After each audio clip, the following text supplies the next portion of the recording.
Gereja sedang menghadapi penyesatan. Apa yang harus kita lakukan? Saya teringat dalam Lukas 17 ayat yang pertama, Yesus berkata kepada murid-muridnya, tidak mungkin tidak akan ada penyesatan, tetapi celakalah orang yang mengadakannya. Ayat ini menjadi sebuah peringatan bagi murid-murid, termasuk kita di saat ini, bahwa penyesatan selalu mencari jalan untuk mendapatkan pengikut. Berbagai tindakan dilakukan untuk membingungkan orang-orang Kristen. Penyesatan tidak perlu terjadi di tempat yang jauh.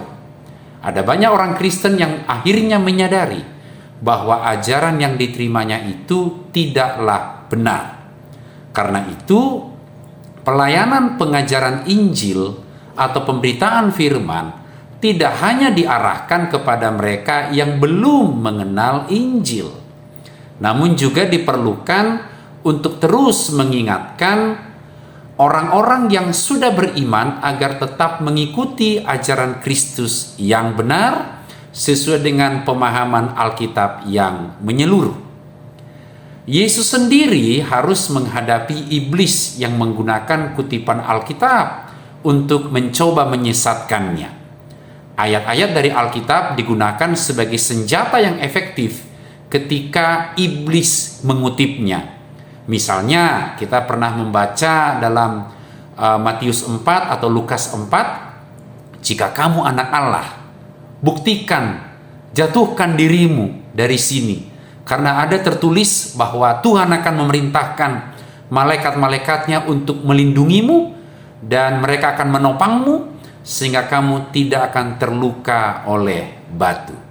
Bayangkan, inilah serangan iblis kepada Yesus menggunakan firman Allah. Saudaraku, cara-cara ini adalah cara yang licik yang digunakan oleh iblis untuk memperdaya orang-orang Kristen dalam iman mereka. Pada saat ini terjadi juga penyesatan dengan mengatakan Yesus hanyalah seorang nabi, dia bukan Tuhan, hanya sebagai utusan, tidak lebih dan tidak kurang. Ungkapan yang tidak benar ini dijustifikasi dengan kutipan Alkitab dalam Yohanes 20 ayat 21. Di sana disebutkan, maka kata Yesus sekali lagi, damai sejahtera bagi kamu, sama seperti Bapa mengutus aku, demikian juga sekarang aku mengutus kamu. Saudaraku, cukup dengan sepotong kalimat tersebut, orang dapat percaya bahwa Yesus hanyalah seorang utusan saja dan mengabaikan banyak bukti lain yang menyatakan bahwa Yesus adalah Tuhan dan bahwa Yesus adalah juru selamat. Ibrani 13 ayat yang ke-8 mengatakan bahwa Yesus Kristus tetap sama, baik kemarin maupun hari ini dan sampai selama-lamanya. Penulis surat Ibrani memberikan peringatan kepada pembaca untuk tetap waspada terhadap ajaran-ajaran sesat yang mulai tersebar di dalam komunitas gereja pada masa itu. Para saksi yang hidup pada masa Yesus memberikan kesaksian yang komprehensif mengenai identitas Yesus. Melalui penulisan nabi-nabi yang hidup sebelum munculnya Yesus, kita dapat memperoleh pemahaman yang akurat tentang identitas yang sebenarnya Yesus sebagai Sang Mesias. Dalam situasi Yesus mengambil rupa manusia dan melakukan misi penyelamatan adalah fakta bahwa Bapa telah mengutus Yesus. Namun dalam konteks keilahiannya, dia adalah Sang Firman. Sang Firman ini keluar dari Sang Bapa. Sang Firmanlah yang berinkarnasi menjadi manusia.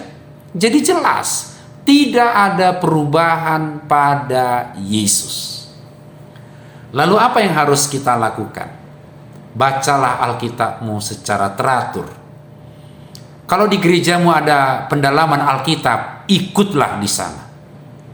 Kalau ada pertanyaan-pertanyaan mengenai Alkitab yang Anda tidak paham, dan sulit untuk Anda jawab, tanyakan ke pemimpin gereja Anda, orang yang Anda percaya. Jangan tanya kepada pemimpin agama lain. Jangan juga mudah untuk menerima setiap pelajaran yang diberikan. Evaluasi sebuah pengajaran tersebut untuk melihat apakah sesuai dengan pemahaman keseluruhan Alkitab atau hanya berdasarkan pada ayat-ayat yang diambil tanpa mempertimbangkan konteksnya. Lagi musim cocokologi. Karena pembelajaran tentang iman Kristen yang akurat tentu harus sesuai dengan pemahaman yang menyeluruh dari seluruh isi Alkitab. Sekaranglah saat yang tepat untuk mengambil tindakan dan mendisiplin diri Anda untuk belajar Alkitab secara menyeluruh. Baca, renungkan, hayati, baca buku-buku tafsiran, tanyakan pemimpin-pemimpin Anda. Ingat, iblis dapat menggunakan kutipan ayat Alkitab untuk menyesatkan Anda. Kalau Anda sudah tahu yang benar, pastilah Anda tidak suka yang palsu. Hati-hati agar tidak terjebak dalam perangkap kesesatan. Tuhan memberkati.